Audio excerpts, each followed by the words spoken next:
বিধিৰ দ্বাৰা স্থাপিত ভাৰতৰ সংবিধানৰ প্ৰতি মই প্ৰকৃত বিশ্বাস আৰু আনুগত্য পোষণ কৰিম।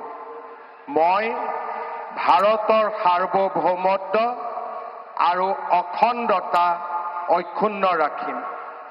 মই অসমৰ মুখ্যমন্ত্ৰী হিচাপে মোৰ কৰ্তব্য বিশ্বস্ততাৰে আৰু শুদ্ধ অন্তঃকৰণেৰে সম্পাদন কৰিম আৰু মই ভয় বা পক্ষপাত, অনুৰাগ বা বিদ্বেষ নোহোৱাকৈ সংবিধান আৰু আইন অনুসাৰে সকলো শ্ৰেণীৰ লোকৰ প্ৰতি ন্যায় আচৰণ কৰিম।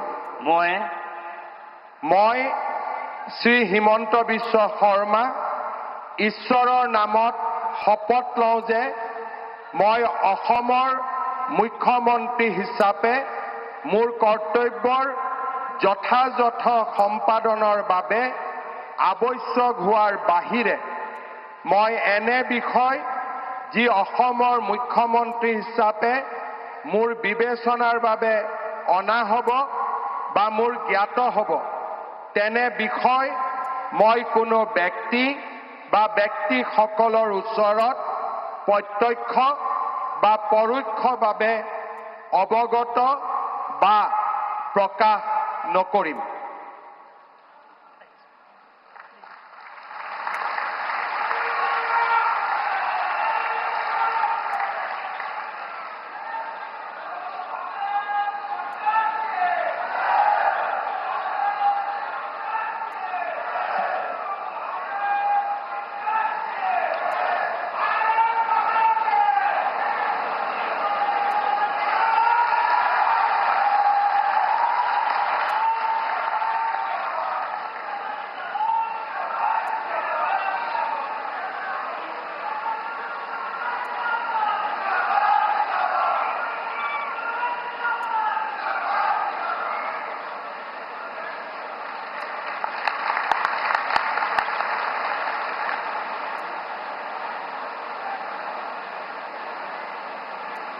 Sir, the ministers designate are present to take the oaths of office and secrecy. I request your permission to present them. The ministers designate shall now be invited to the dais one by one to take the oaths of the office and of secrecy as minister for the state of Assam.